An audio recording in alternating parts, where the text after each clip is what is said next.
Ryan Redding, welcome to the Toolbox for the Trades podcast. I am so glad to be here. Thanks for the invite. What is up, everyone driving around? It's good to Uh, be I here. am I am so excited for you to be here. I'm glad that you are too. You are the host of the new podcast, Blue Collar CEO, and you are also the founder of DP Marketing Services, which is a marketing agency that specifically caters to folks in the trade industry. Now, when you and I first met, and this is kind of how I really want to start off the conversation, you and I are just two people who accidentally fell in love with the service industry, totally didn't Yeah, expect to totally. get here. Right. So I would just love for you to tell us your story. How did you get into the trades? Yeah, and I always tell people entirely by accident. So my background was in marketing, and maybe, gosh, it was a few years ago. There was an opportunity to be able to, like, you think about Main Street, small America, where there's bakers and chiropractors and self storage places and plumbing shops. They're all just kind of on Main Street, USA, and they all have really crappy websites. And Yeah, so it yeah. was one of those, you know what I mean? It's like everyone goes there, they walk in off the street. No one really has the knowledge or the money to do something. So early on, it was like, let's just give them a high quality website that, doesn't suck and doesn't cost an arm and a leg. And so really that we started just doing like inexpensive, decent websites for these Main Street small businesses. And so yeah, we picked up chiropractors and bakers and self storage places and plumbers. At the same time, one of the plumbers we picked up, he was nothing special. Like, he was just one of this small army of just, businesses. His business just kind of blew up. He went from a guy working out of his garage, could barely like pay his bills, to now he's a next star company. He spends his time golfing. It's just like the night and day transformation of his business, through the impact of digital. And he was the first person to say, "Bro, look, you got to just focus on people like me. We don't know what we're doing. We need to phone the ring." And I got to be honest, I wrestled with it for a while, Yeah. um, because it's one of those things where it doesn't sound sophisticated. It doesn't have like this thing you talk about at cocktail parties or whatnot. But dang it, he was right. I We kind of started focusing on just the trades. We actually get specifically plumbing, HVAC, electrical. We have a handful of remodeling companies we work with, but really in the process kind of completely fell in love with the blue collar trade and became just really passionate about helping these guys and these women build really successful, really profitable business, helping them not only reach their personal goals, because that feels a little bit utilitarian, but help them like have a really positive impact on the communities that they serve and the teams they support. So yeah, it's been a lot of fun to stumble into it. How about you? Like, how did you end up in the trades? Oh my goodness, I love when an interviewer interviews me. This is the risk you run into when you have a podcaster on your podcast. So, Dun, dun, dun. very similar to you. I actually grew up in the trade. So my father's a carpenter. So I was, surrounded by handymen, contractors my entire life. Had no aspirations or ideas that I would ever get into it. I got my degree in psychology, neuropsychology, was going to become a mental health counselor. Googled the starting salary for mental health counselor in New York City, which is where I'm from, and was like, "Oh boy, that's tough." I had gotten into tech at the time and was working at a bunch of B2B SaaS companies, and just kind of like hopped from one of them to another as progressively each of those softwares, while great softwares, well-intentioned team, just didn't fit a niche, wasn't serving a market in a way that was truly Sure. disruptive and transformational. So I kept working on all these startups that just weren't doing anything. Had a stint in comedy where I was trying to break into the entertainment industry in LA, which is what got me out here. Turns out that's a lot harder than you think it's going to be. And I have got to see some of that footage. oh, it exists. It exists. If you were to really try and Google me, you could actually no, just a simple Google of my name will yield some stuff. So have fun after this. But I came across ServiceTitan after I'd been in LA for maybe 2 or 3 years. Fell in love with their story. Two founders who immigrant story, came from Armenia. Their fathers worked in the trades, worked their butts off to put their sons through, phenomenal colleges, get the best education they could. And then these two sons met, on a ski trip. That's how the story goes. And we're like, before we go work for Google or Facebook or for all these like crazy companies, let's build software for our dads. And it hasn't stopped since. So I was really taken by one, the mission, because my dad's in the industry. And he actually says to me all the time, because he listens to this podcast, he says, well, if I had your podcast when I had my company, my dad had a carpentry franchise in the 90s, things would have been different. So, which makes me feel really good, right? And the more I worked at ServiceTitan, got to know the customers, the folks that weren't even on ServiceTitan yet, partners such as yourself, the more I just fell in love with it. I was like, this is the most supportive industry I've ever been a part of. And everyone in it has a really interesting and unique story. So it's really cool. And I actually love talking about it at dinner parties because it's definitely not what people expect.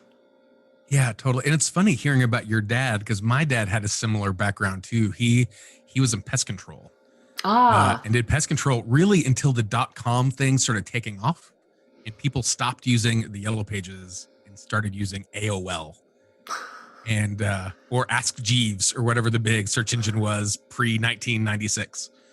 And his business did the opposite, maybe of what your dad was. He just tanked. He struggled to pivot, struggled to transition mentally as like modeling the business into this new era of marketing and customer expectations. And even just adopting technology for the business to operate. Everything was on paper. So well, it's interesting. it's super interesting. And I mean, talking about, you mentioned digital in your explanation before, the digital shift has made such a tremendous impact on this business. But I will say there are folks, we actually have Crystal Williams, who was on a couple episodes ago at the tail end of season 3, who she serves a service area that still uses Yellow Pages, and they still got Yellow Pages from 20 years ago.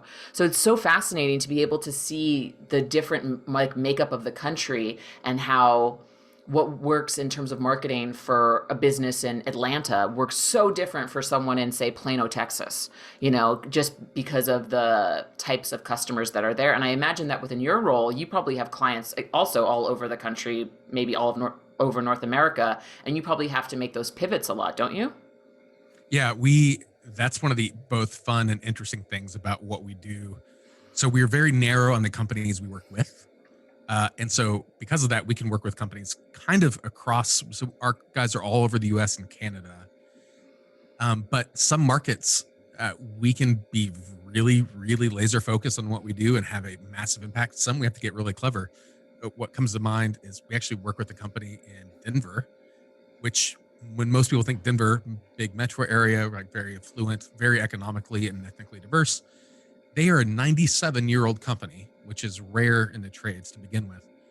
The phone book is a significant lead source for them, but it's not because of what most people think of in the phone book, which is, oh, there's a problem, open it up. It's a generational thing. This company has worked with 3 generations of customers.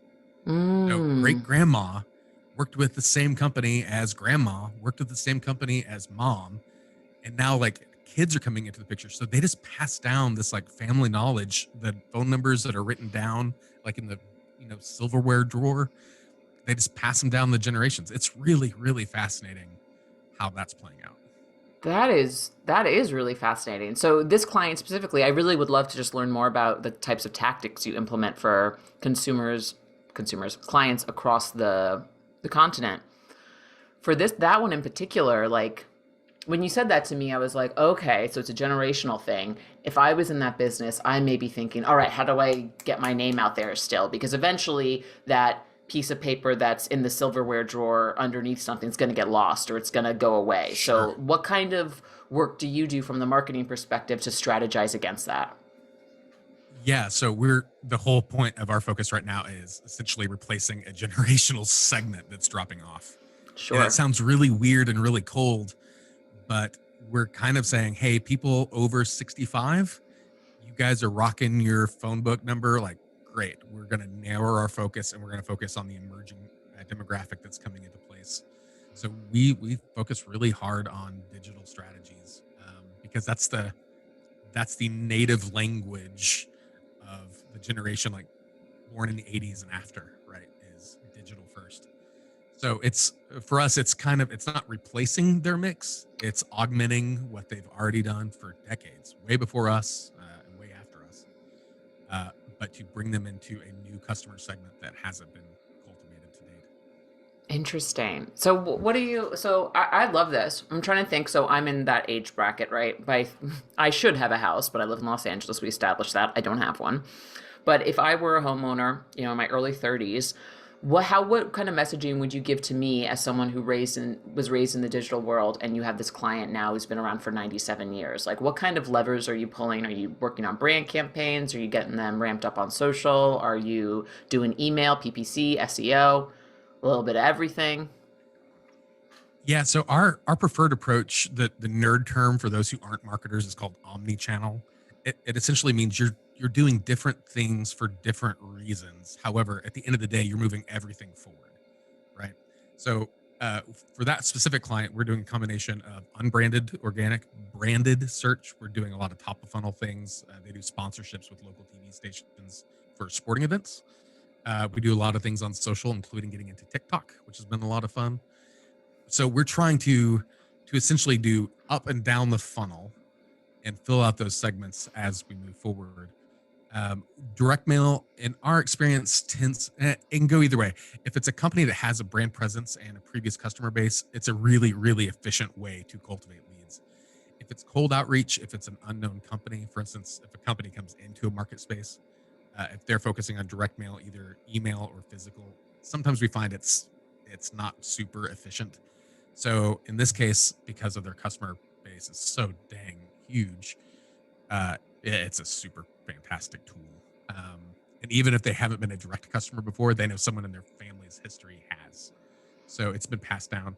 And so even with like the social campaigns, it's a lot of fun because we do a lot of work showing the history of Denver with the history of the business. Like where, Ah, hey, this company is around when that building was constructed. And you see like this service truck driving down the road, like a guy in overalls and suspenders. I mean, it's fantastic. It's a lot of fun. that's so cool. And also blessings to whoever was running the marketing for the company, 97 years ago, and was like, someone will want these photos, because it is hard to get photos from contractors when you're trying to beef It's up their like social pulling media. teeth. It's yeah. I think yeah, that's something guys don't realize how important and how visual people are. Like Yeah. just we're visual creatures, and it's hard to communicate that sometimes. With guys, I know no one likes getting their picture taken, but come on, it's I know, I you're gonna thank agree. us later. So digital, I hear this a lot when I talk with contractors. Or it's not necessarily that they say it, but it's definitely a theme in our conversation, which is turn wrenches. I know how to install a brand new water heater or HVAC system. Why do I have to learn marketing, right? There's so much that goes into digital. I mean, I already listed a bunch of them. How should folks listening right now be considering or be thinking about their marketing, their digital strategy, if they're kind of like, I'm working with someone and I'm pretty sure they're doing a good job, or it's like, I'm kind of plugged in, I'm kind of not? Like, what are some tips that you have in the work that you do to pass on to our listeners who maybe are working with an agency or doing it in house and maybe feel a little self conscious about, is this actually working? Yeah, there's a lot to that question because that's there's just a lot there. So on one hand, and the reason I say that is because marketing is a massive field of study, right? I studied marketing as an undergrad in college. It was later part of my MBA program. It's a huge field, and you can have people in subject matter expertise within a very, very, very narrow sliver of what marketing would encompass, and they're exceptionally good at what they do. Mm-hmm. But that doesn't mean anyone who knows anything about mass media, like TV, billboard, radio, it doesn't mean they know anything about digital. So it's just this huge thing, and I think for a lot of people, not just people in the trades, but just general laymen, if it can be overwhelming, especially when you hear vernacular thrown at you that you're not used to understanding. What's an impression rate? What's a CTR? What's a COA? What's a CPL? Like there's all these sorts of like secret code that, in my experience, guys are just really intimidated to raise their hand and be like, I don't know what that means. Can you walk me through? So for us, one of the values that's important to us when a client first contacts us, reach out, is we want them to understand at a management level what the data is saying. Hmm. We don't think they should be marketing tacticians. We don't think they should be marketing strategists. We're not asking them to like hop into AdWords and like leverage a PPC campaign with the lookalike audience or whatever. That's not what we're saying. What we're saying is, from a management perspective, how does one understand and assess the people that we're paying money to, or the people we're bringing in the house, or my cousin Bob, are they doing what they need to be doing, and do I have the confidence that it's moving us where we need to go? Yeah. In fact, we literally, because this is such a big topic, not to get into a plug, but a couple years ago, I literally wrote the book on digital marketing for plumbing and HVAC contractors. It's literally called The Book on Digital Marketing for Plumbing and HVAC Contractors. And the whole point is to kind of decode, demystify, and de-jargon like a very complicated field and put it into kind of a practical, tangible way of guys who just want to turn wrench. At least they can follow along, know if they're getting BS'd, know if they're getting meaningful results. Yeah, I think it's a challenge all around. I'm going to take that a baby step further. One of the other things I think is difficult for a lot of guys who are in the trades. One of the things I've learned to love about them is they're very transactional, right? It's like, hey, I do X, you give me Y. And it's this kind of give and take, and there's this natural sort of rhythm that they're used to. There are a lot of types of marketing strategies that don't have that transactional sort of feel. So I think of Mm. branding. Branding is a really good one because it's one of those where you put a lot of time, thought, research, care, money, and time. Like you could spend months and years building out a really well thought brand campaign. And you might not see a direct dollar that you could correlate from that work in a measurable period of time that makes you feel warm and fuzzy. But that doesn't mean that it's worthless, right? It just means it's a different tool for a different reason, and you have to measure it differently. You can't go, hey, we got this billboard. How many new calls did we get on the board today? That sort of like attribution will absolutely cause a breakdown just because they don't understand what they should be measuring and why. I love this point you made. Thank you for making it. And I actually wanted to talk to you a bit about attribution. And as a marketer myself who works at a company where marketing is given an allocated amount of dollars that are expected to drive leads, there are certain initiatives, this podcast, for example, where it's very hard to show if someone listens to one podcast, then they, purchase Sure. ServiceTitan. Like it's Right. very hard to have that attribution, but all of those top funnel initiatives, in my case, a podcast, a brand initiative. I'm trying to think what would be another kind of like top funnel, social media, even like sometimes I see, how can we justify being really active on organic Facebook? Like no one's checking out our Facebook page. It's like, but maybe they check out your Facebook page when they're trying to book, and your Facebook That's the page thing. pops up Yeah. and they see your smiling faces and they're like, oh, this company looks nice. Yeah, I'll go with them. It's so hard to point to that because that isn't going to show up on a number. You're right. So and I actually just did a video in this on our YouTube channel a couple months ago, but there's a common error with marketing attribution, and this has been true for decades, right? So it's not just like post Google or whatever, which is marketing is really good at measuring the point of last touch, right? So the classic example is getting a coupon out of the Sunday paper, taking it down to your grocery store and getting 50 cents off that watermelon, right? Like the the grocery store knows the publishing date, they know the editorial that you pulled it from. They're able to track it down to, hey, that ran on that date in this particular newspaper. Great. That coupon worked. And they're right? That coupon was the appropriate little trigger that caused them to cut it out and get the watermelon. The problem is, and this has been historically true again, is that it doesn't do a really good job of painting the picture that led people to cut out that coupon in the first place. They could How have many passed a commercial? billboard that was like Yeah, fresh watermelons at ABC Grocery, and they're like, oh, that sounds really good. it's incredibly difficult to measure those points of influence, right? Radio, jingles, any sort of slogans, any sort of previous brand experience, your neighbor mentioning it to you, in your cul-de-sac for a block party. It's really hard to get a true conversion funnel like mapped out for a direct person's encounter. You can only measure the last touch. So that's to say, measuring the last touch isn't worthless. It's not that it's invalid. It's just if you make every decision you make off of is this tactic or this channel good or bad based on that point of last touch, you're probably missing out on the bigger story that tells the influence of actually that customer journey. That's kind of a big one for me too.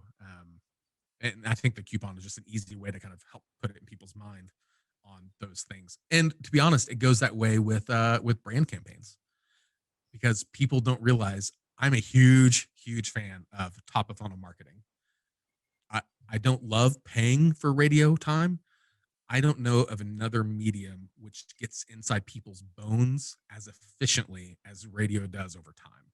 Yep. Right? It just gets in your bones and you can't get these jingles out of your head. Uh, those create really, really cost efficient lead generation on every other channel. However, it's really hard to point to it and go, because that radio ad ran on this date, we got cheaper leads being converted on this date. It's really hard to drive that. I don't know if you've been reading about this with your background. Google is working on, in their crazy sort of Project X world where everything's kind of side experiments, they are working on a process to do customer acquisition attribution through the life stage, not just the point of last touch. From what I've read, it's a little bit freaky, but it's kind of cool that, it's kind of cool that people are trying. I will just say that a couple things. One, to be a marketer for a watermelon sounds super fun. Two, dream job. Dream job. Two, it's when you get into like the life cycle, oh, Google's going to be doing some creepy stuff. I am sure of it. Yeah, when you really like pull the hood, you look under the hood of like how marketing actually works. It's pretty terrifying in a lot of ways, but also incredible and fascinating and enables businesses to grow. But it can be a bit big brothery at times. Oh yeah, and I will stop short because of the listening audience on my like worst case dystopian fears of Big Brothers. I'm sorry, Big Brothers, if you're listening right now. I really like you. Please don't cancel my TV. So tell me about, so I imagine because you actually explained that really beautifully, the last touch and the flaws in it and why you need to focus on top of funnel as well. I imagine you probably have to explain that a lot to a lot of your clients. Am I correct in that? Oh, totally. Yeah, another practical example is so pay-per-click, right? Pay-per-click's a digital tool. Love it or hate it. I am not a massive fan of things like AdWords, but it's really good at targeting what you want. That said, one of the things we do, especially in a competitive market, is actually bid on the company's actual name, right? So if the name of your business is Johnny's Heating and Cooling, we're totally going to build out an AdWords campaign for Johnny's Heating and Cooling. And the idea being, we're also trying to play defense. So a lot of times contractors, we have a guy in Atlanta, I just had this conversation with him the other day. He's like, why am I paying money for my own name on AdWords? These people are going to go to me anyways, right? That's like the thought process. Going back to that transactional, they're already looking for me. Why are we paying for the ad? And I have to put it into his mind of, because if I'm competing against you, right? We work with like one company per service area. So we don't work with competitors. When a company like us identifies the competition we're taking down, we are totally bidding on the competitor's name and we will absolutely steal those searches. So for us as supporting our clients, we also have to protect them from people who would do what we do, right? We have to think defensively about making sure that we make it harder for other companies to compete into that segment. So even that, the point of last touch sometimes can be tricky to understand why is that important to do one thing or another. Because they think, hey, if they're already searching for us, the job's done. Like, oh, bro, we're halfway there. So another thing I really liked about you when we first chatted was, in addition to educating your clients on best marketing tactics, explaining about attribution, explaining about last touch, the flaws, and why top of funnel is so important, and how it can be frustrating that it's hard to measure, but it can be really impactful, right? I want to learn about the other key business best practices you try to educate your customers on, because we said, like, a lot of people who run these businesses, they started off as technicians, they started off in the more technical Sure. side of the business. They say, okay, I'm going to start my own business and I'm going to do it and it's going to be great because I'm an excellent technician. And then they get in, and then now they're in a, super high stakes MBA program almost, where you can't Yeah, make any totally. mistake, or else, you lose your livelihood. So can you share some of the other, kind of core lessons that you impart on your clients, or that you think is really important for the trades as a whole to be aware of? Yeah, gosh, this is a big topic. So let me start by saying there's a joke in marketing that great marketing makes a bad product fail faster, right? So a lot of these guys are like, hey, I just need phone calls, I just need leads, I need my job board full. If that's the focus, if that's like the most important thing in the world, what will likely happen is that those more leads will drive that company to a more quick demise. Because Mm, really, everyone listening to this right now, they're not in the job of turning a wrench anymore. They're not reseating toilets. They're not installing a mini split. These guys are in the customer service business. They take care of people. And the thing about people is people aren't exactly logical beings who sometimes feel. We're emotional beings who sometimes think. So we really need to be mindful of the customer experience from start to finish, from before they call you, before you pick up the phone, to how you answer the phone, to how you wrap up the call and move on. It is really important to be putting the customer at the center of every part of your decision making process. If you think the customer is a burden or a chore or an obstacle to get to your next job, you're completely missing the point on why that phone is trying to ring to begin with. The other part, so uh, customer is a huge kind of categorical thing that in some ways filters into every aspect of the business, right? sure. Uh, Other ones would be things like knowing your pricing. I'm always shocked of how many guys don't understand how much it costs per hour to actually run their business and what their prices should be set at. I'm always struck. So at this point, they think, hey, all I really need is X many calls. I can run them cheaper than anyone else in town. When I hear that mentality, my alarm bells start going off, because there's usually a lack of understanding that the busier they get, the more expensive, the more quickly they bleed through cash. And Mm. they don't have the financial acumen to be able to put that into a way that makes sense to them. So I, I would say, kind of categorically, we spend a lot of time just focusing on those two huge things of always encouraging financial acumen, always putting the customer behavior and experience at the part of the story. There's all other ways to improve efficiency in operations that are less sexy, less fun. You can hire people to fill those roles at some point, but kind of in my experience, if you don't know how to take care of people, and if you don't know how the cash works, you're gonna have a really hard time with everything else.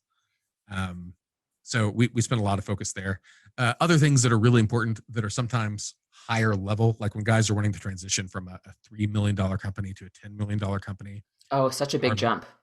it's a huge, massive jump. So our focus changes then to a lot of leadership acumen, right? It's less about like business strategy and more about developing the leadership muscles so that they think about things fundamentally different. So that becomes a big focus for us too. And that, frankly, the larger the companies get, that becomes more and more the types of conversations which are really, really fun. But yeah, it just kind of depends where they are in the life cycle, I guess, is kind of where the most pressing concerns are for them.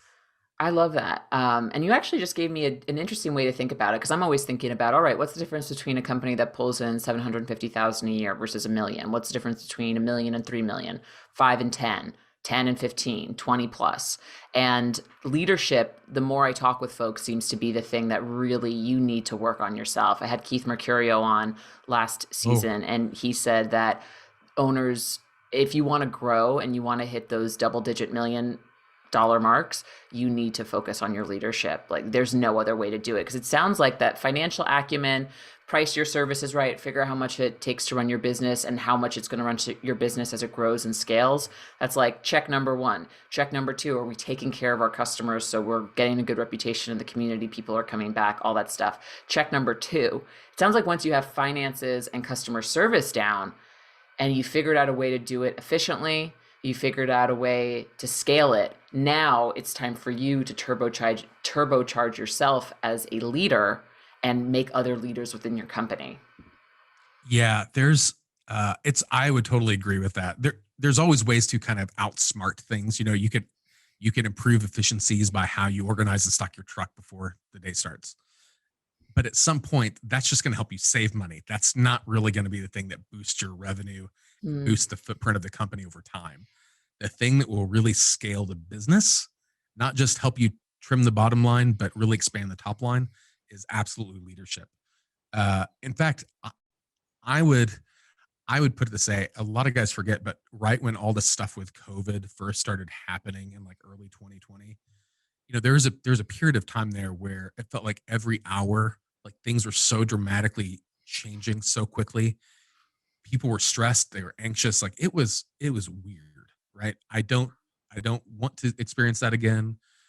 It was uncomfortable, but really quickly, I don't know if you saw this, but I felt like across the landscape, there were companies who within 30 minutes of news coming out were going out of business. They struggled to get their head around how to navigate the choppy waters that were coming. And they're like, I'm done. It's been rough for too long. I can't do this. I'm out. I'm done. And they quit. There are other companies who were like, guys, we've been building this and preparing for this for a long time. Not the public health thing, but with their leadership skills. And all those companies did, in my opinion, all they did, they didn't do marketing better. They didn't do strategy better. They didn't do anything better. All they did was flex the leadership muscles that they had been working on for years. And it wasn't just the high level executives, it was for every person on the team. They just stepped up. And it was really, really, in some ways impressive, and in some ways really sobering to see the night and day difference of the influence that leadership capacity had on either successful organizations or organizations who couldn't quite weather the uncertainty. It's a huge deal. Yeah, I mean, the more I learn about how service businesses work, and by doing this podcast and just speaking to over 50 people, we've done over 50 interviews at this point about how or can contractors be more successful. It always, always, always just goes back to leadership, because at the end of the day, you're a service business that needs people. And people are in demand right now. And if you don't create an environment where people feel empowered, secure, challenged, you're really not creating a place where people are going to stay very long. And I think we've gotten a little bit more sophisticated in terms of what we'll tolerate from business owners, especially in the last few decades. They talk a lot about how millennials have very different expectations for workplace environments. Like flexibility is very important to them, Sure. flex time Right. off, opposed to just kind of like, I'll be in from 9 to 5 for 40 years and then I'll retire and then I'll die. Like that But I doesn't, get a watch. I get to watch. Like it's much more important to folks to enjoy the people they work with, to feel challenged, and to feel like a part of the team. And at ServiceTitan, with our customers, some of our most successful customers, I'm seeing the most successful customers are doing that for their team members. And they say, like, my first priority is as a people manager and to make sure that folks are happy within the company and within this role. So I 100% agree with you. Patrick, I think it was Patrick Lencioni, who's an author. If no one's read him or heard him speak, he's got some really interesting things to say. But I'm gonna screw up the quote. It's something along the lines of, if you can get everyone in an organization rowing in the same direction, there is no industry, like you can dominate any industry with any competition at any point in time. Like just imagine the synergy of everyone on your team looking at the same target, understanding the same priorities, making the same decisions, not the same way you would, but for the same values you would. Yeah.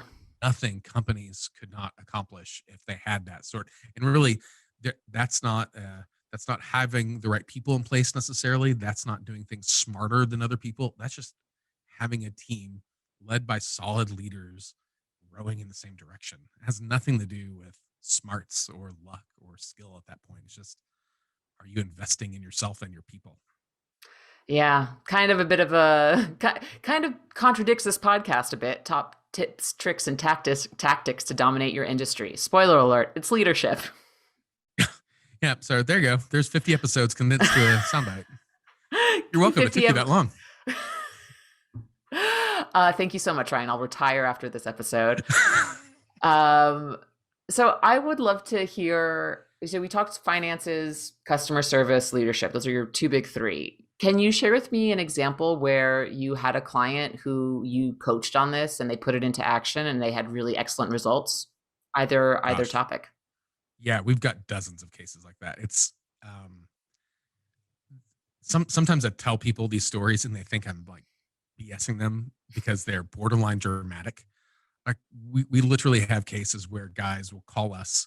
Nobody likes calling marketing companies. Like, let's just get it out there. No one's like, hey, you know what I'm going to do today? I'm going to go call a couple marketing companies because that sounds like a lot of fun. Like, they're usually trying to solve a problem, and sometimes those problems really suck.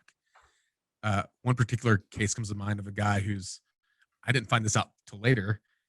His wife had left him. He was getting ready to lose his kids by the courts. His business was circling the drain, and he felt like he was like a last ditch attempt to Oh, together. Like, and I'm happy to report that like 3 years after the fact, like his family's back together, his team is growing. He's actually expanding into different trades in different areas. I mean, it's a night and day turnaround. He takes his family vacations in Tulsa, where we are. Like, that's the weird sort of affection and appreciation that work has done for him. Because to your point, these guys they just want to work. Like, they just want to run the call, they just want to turn the wrench, and that is fantastic. But if we can help solve the baseline problem of, let's get the phone call to ring, right? That's the utilitarian issue. Now let's move our focus to actually helping you think and build yourself and the business as a whole. That's really where the life change starts happening. We have tons of cases like that. They sound made up, but they're humbling. We actually we have a wall in our office and it's lined with the faces of contractors with stories like that. It reminds us of why we do what we do. It's a really powerful reminder of the why for us. we actually have a very similar thing at ServiceTitan too. We have a Slack channel called Change Lives, which is one of our three core values. And folks will post in there about these very dramatic stories. We had one story a couple months ago that has stood out to me a lot. After implementing ServiceTitan, this woman lost 50 pounds because she was finally able to go exercise. And like, she didn't have to be like chained to the desk at all times. She was able to. That's awesome. I know, right? And it's like, oh, it feels really good to work for a software that is able to do that for people. But and when you kind of think about it, like the work you do, the work I do, and my team does, it filters into these communities that are all across the North American continent. Sure. So really, like, we're having this ripple effect, which I think finding meaning in what you work in the work that you do can be very rewarding. So if anyone's listening and you haven't figured out a way to kind of make that why for you and your team, please do, because I think it does make a significant difference. Totally agree. But we talked about attribution. We talked about, the top big three things that people should do. Talked about top of funnel stuff. I would love to know a little bit about how you approach lead generation. And I know this is a very loaded question as a marketer asking a fellow marketer, how do you get leads? But especially thinking about rural area versus metropolitan area, and kind of what are these strategies that you look at when you're trying to make more phone calls come through? Yeah, that's a good question. So let's keep it just like rural versus like dense metro. For me, I think some of the biggest differences involve differentiation and efficiency. So, for instance, we have a guy we work with who's in kind of rural Virginia, next to our company.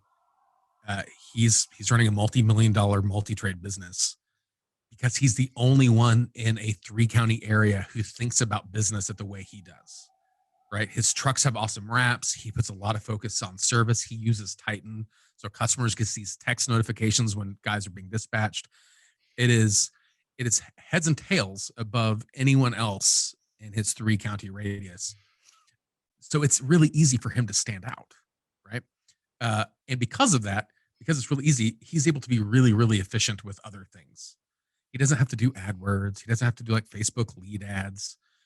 He has this really dominant brand presence that allows him to kind of penetrate everything really efficiently. If you take that just up the road in same state in Virginia, to like Northern Virginia, this is like for those who aren't really familiar, there's a whole lot of cities crammed around Washington, D.C. with some very massive players with very large budgets. And it is really, really difficult to do the exact same steps and solve the differentiation problem and solve the efficiency problem, right? Those become a deal. So then you have to figure out how do you niche around the competitors that you're working against? How do you find a way through their weakness and exploit those opportunities? And how do you find a way to do that as efficiently as you possibly can? It's always a chore, to be honest. And it's strange. Every market is different. You know, Los Angeles, New York, Northern Virginia, Dallas, Fort Worth. These are really aggressively competitive areas. And sometimes you can't just do the same thing everyone else is doing, because all it's going to make it do is really crappy for you really fast. So Yeah. you have to find a way to stand apart and do not what everyone else is doing in those cases. I like those two keywords you just said there, which is differentiator and finding your niche. Do you do a lot of work with personas and developing personas with your clients? It depends. We like to. That helps us do better work when we know who we're writing copy for. We're really, really lucky if the companies already have them. Right? Yeah. Somebody's already walked them through that. It's like, oh, fantastic. We'll take everything you got on these personas. Sometimes we help them build them out. Sometimes they don't quite understand why we're wanting to. And sometimes it seems like more of a headache for them. And we're like, okay, we don't want to cause a headache right now. So we'll circle back later. It's really important to understand who your target customer is. Don't spend your energy and effort on not your target customer. So it will make everything worse for you. And I think not just for the trades, I think that's true for everyone who goes into business for themselves. As you go, well, who's going to buy your product or who's going to buy your service? And almost every time, universally, people respond, everyone. Everyone's going to want my new cookie, like, no, brah. So I'm bringing it back. Dude, not everyone wants your cookie. You have to find the way to identify the people who do want your cookie, find a way to communicate in a way that they understand that you're solving their problem, and then give it to them quickly. And so understanding those personas at a detailed level is really helpful for that. So yeah, it's not a like academic business exercise that you can just skip over. If you're serious about focusing your efficiencies, understanding your target customer is a huge one. But then also going back to the first client of yours that you referenced in the 97-year-old company, that also potentially raises a flag much earlier than you would have known it before, which is, okay, our main core audience segment is aging out, and it's sad and it's a cold way to describe it, but we need to start laying the groundwork now to get those younger generations on board with the business and turn them into customers. Yeah, so that was actually one of the ones we lucked out on, because they had hired an outside company who specialized in the market research to help them identify the various personas in their geographic reach that they wanted to focus on. So they actually, I think right now have 8 personas. And the way that the business is structured is each of those 8 personas are represented and targeted in different ways. So we're not saying there's only one persona, there's only one person, you can never talk about anyone else. It's just you clearly think through your messaging, your product mix, your offering, any sort of promotions are targeted to that one persona. You do that once, go to persona 2. How are we going to do the same thing for this next group? And when you start doing that, especially when you have a really large metro area, you could cross analyze that sucker for days and have a lot of fun. There's lots of ways to bring value to the people you've identified in a way that the business can actually implement well. Yeah. I also like the idea of really having a strong differentiator, because at the bottom line, if you are an HVAC contractor, there's millions, right? There has to be hundreds of thousands of HVAC contractors across 480,000. 480,000. Exactly. So they all can do the same thing you do, right? But what is it about the thing that you're doing that makes it special and is going to make the customer, if your persona is, a young family maybe who just bought a house in your area, how are you going to communicate to them that you are the best fit for them, even though when you actually take out all the bells and whistles, everyone's kind of doing the same thing, right? Yeah, that's always interesting because at some level, the point you're making is that to a certain degree, a lot of those services are like what we'd call it commodities, right? Sure. What's the difference between this toilet paper brand and this other toilet paper brand? And that's a really awful comparison, but you think through, there are lots of manufacturers who make different types of toilet paper and they all do just fine. There are lots of fast food restaurants who make the same type of hamburger and they all do just fine. So just because you're like, hey, we make a burger, cool, but there's a world of difference, I would argue, between like so I'm in the southern region, between a Whataburger and an In-N-Out, right? Yeah. They're both solid. They're both burgers. They're different. So you've got to find a way to say, not just, hey, we can turn the wrench, not just we can, hop off your AC, but what value, or maybe even another way, what experience do you provide to the customer that makes you more meaningful and more valuable?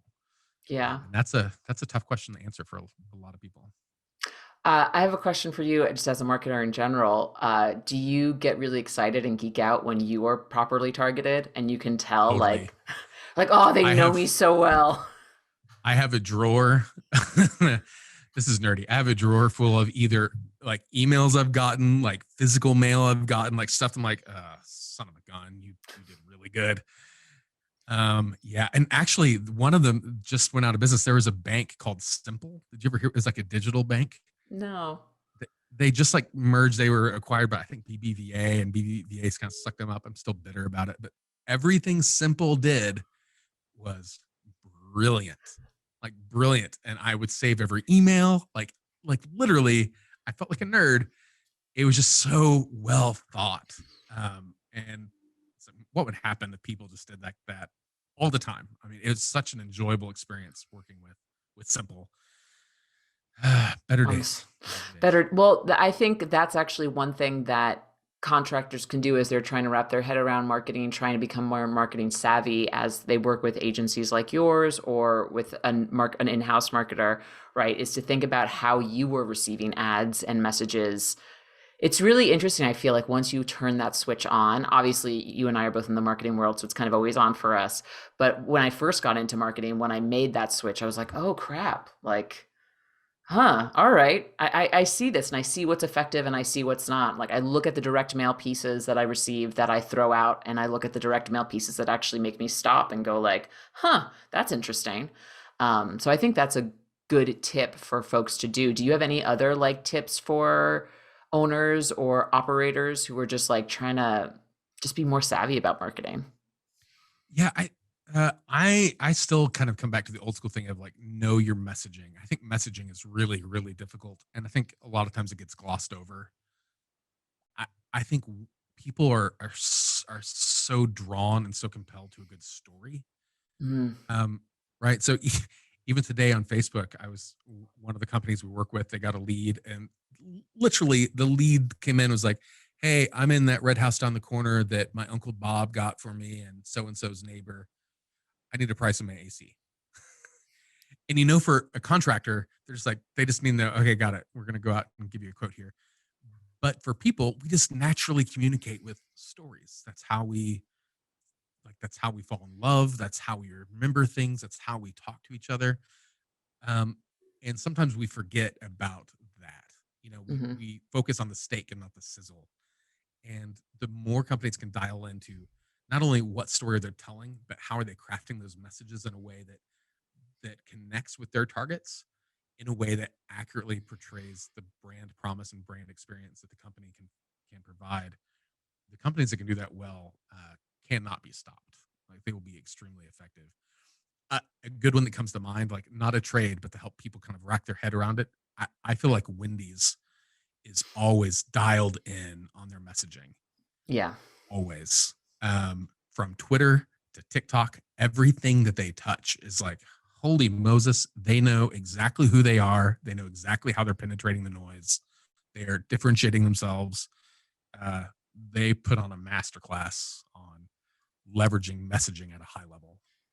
Well, another thing you said there that I just want to highlight again, they know who they are. So that's, I think, another big thing for folks to do. Know what your business is. Like, know who, like, just know who you are and know what you offer, what you're really good at, what you're maybe not so good at, where you want to work, where you don't want to work in terms of services offered, and kind of just be familiar with that and make sure that everyone on the team knows that as well, right? Oh, totally. And I take this from Marcus Buckingham, who wrote a book, something about like go discover your strengths or strengths finder. He wrote a couple books, but his whole thing is people don't know what you're not good at until you show them. Right. So focus on the things that you're really good at. Focus on the painful problems that you can solve really well for customers. Do those things really well. Don't try to be everything for everyone because it will be really awful. Yeah. Leverage the strengths. Agreed. I have a couple rapid fire questions for you. I have to say, I love it. I love having marketers on this podcast because it lets me geek out a bit. So thank you again for coming. This is fun. Is there anything we should have talked about that we didn't talk about? Oh, that's tough. Oh gosh, what didn't we talk about? We talked about a lot of things. Um, maybe how about this? Uh, stop comparing yourself to the other guy. I'm just gonna do that one. Oh my goodness, yeah. That's that we could probably chase that rabbit for a while, but social media is fantastic at a lot of things. It is really bad about letting you think that somebody else's social media life is the true version of, the social media presence of the business is a true reflection of the business. Stop saying, well, so and so's doing this, and so like just focus in on what you do well. Focus in on taking care of your customers, taking care of your team. The rest will kind of fall into place. But yeah, stop comparing yourself to everyone else. Not just in business, I mean in real life, in like It's personal true life across the too. board. Yeah, Yeah, don't it's compare across the your board. real life to someone else's highlight reel, right? Because that's what social media is. But I hear that a lot because obviously there's some big players in Los Angeles, in Southern California that have really big budgets, and sometimes you'll see people go like, "Man, I can't believe that they're spending this much, or they're doing all these. Like, should I be doing that?" And I totally get it, right? Because no one knows what the heck they're doing. We have no idea what we're doing, right? That's like the big secret that you find out when you become an adult is we don't know what we're doing. So I think people are always trying to find out like that person looks like they know what they're doing, but they actually don't. And what they're doing for them is not going to work for you because it's two totally different things, right? So I 100% agree with that. I'm glad you brought that up. Before I definitely want to do the rapid fire questions next, but before I need to learn more about how you're doing TikTok because I love TikTok as a consumer. My For You page is completely tailored to me. It is all dog content. I love it. I would love to know what you're doing with your clients on TikTok. Like, give me some ideas. Like, give the listeners some examples. So the most honest version of this response is that this is still totally work in progress. Two Octobers ago, I went to a conference in Austin, Texas, and I remember them coming out on stage and being like, "Hey, there's this thing called TikTok coming out. It's really big for like 13 through 15-year-olds. It's really big in Asian communities. You might want to think about it the next 5 years or so. It's kind of a thing." And I feel like maybe 3 months later, it was everyone everywhere was on TikTok. And I was like, what is happening right now? And it took me a while to figure out how people are using it, how it's spreading outside of the 13 to 15-year-old group. So really what we're using it for is anything dance related is a lot of fun. It gets a lot of things, right? So if anyone's not familiar with TikTok, it's a kind of a video meme sort of platform. It's hard to describe, but it's comedy is a big part of it. So we have guys who will post videos of something going wrong in a comedic sort of meme fashion, or the dance sort of things that I'm not going to do because because I care about the people who may be watching this at some point in time. I'm not going to dance. But just have fun, be human, be yourself. Don't if if you're a 65-year-old guy in a truck, please don't try to pretend like you're a 13-year-old girl. That's not the point. Just have fun. What's crazy though, when we started having guys like experiment with it and we started coaching them on like this or that, I honestly never in a million years thought that these guys would get leads.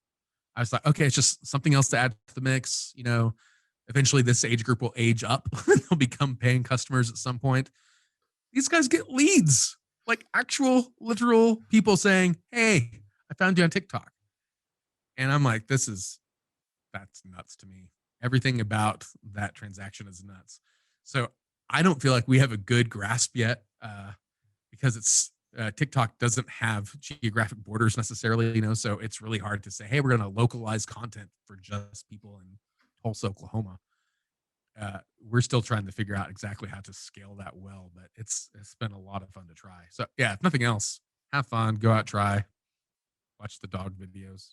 Showcase your team, showcase some cool stuff that happens on the job, learn some sounds. It's a behemoth of a platform. Like I'm trying to make my own TikToks just as a marketer. I feel like I should be familiar with it. And yeah, it's tough. It's a tough platform.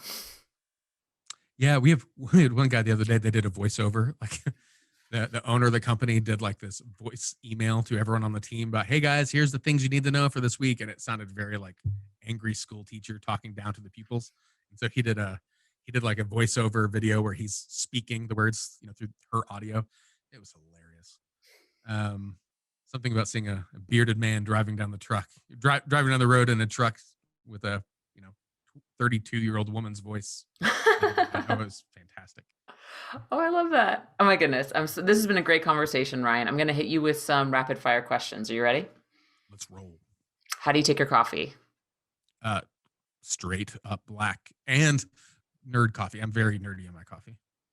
Nerd coffee, like mushroom coffee, or no, you? not that. I don't know if we're saying the same thing. No, I'm very picky in my coffee. I like very good quality coffee. I kind of do the whole like Chemex brew thing. Yeah. Oh, wonderful. So you're a pour over guy. Totally. No cream, no sugar, and not crappy coffee. Got it. If you could have dinner with one person, dead or alive, who would it be? Elton John. Wow. I mean, I think he'd be a blast. What's the number one thing you're trying to learn about right now? Oh gosh, I'm trying to learn I just picked up a book that I've been going through called Who Not How. That's what I'm working on, is how to solve problems by who's, not how's. Ah, interesting. If money weren't an object, so you had unlimited resources, what's the first thing you would do? Say that again. I think I lost your audio. If money weren't an object, so you had unlimited resources, what's the first thing you would do? I would buy an island in the Philippines, and like one of those little small islands that is room enough for a house and a yard. Love it.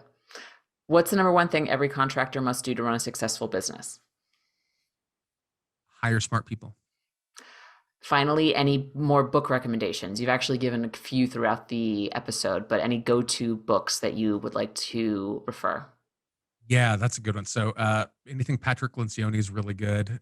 Anything Marcus Buckingham is really good. I'm sure a lot of the guys here have read things like The E-Myth, which is always a really good book. There's one called Culture Eats Strategy for Breakfast. Ooh. Really like that one. It's based off a quip of a guy named Peter Drucker, who was a business guru in the 70s. He just made this quip one day of like, people are talking about strategy of this, strategy of that. It's like, yeah, culture eats strategy for breakfast. It's about the importance of organizational culture. It's fantastic. That's really good. Nice. Well, Ryan, I had a blast. I'm excited to come on Blue Collar CEO because we're going to do a little. Oh, no, I'm not going to do it. You had John Brewer on Blue Collar CEO. John's good people. Now with Titan, he's really good people. We will definitely link to that episode. John Brewer is a former customer of ServiceTitan, turned now one of our. I believe he's a pro product specialist, but I could be wrong on that. I have to check. But I think that's going to be a great episode. So I look forward to listening to that. And this was a great conversation, Ryan. Thanks so much for your time. This was so much fun. Thanks for having me on. See you later.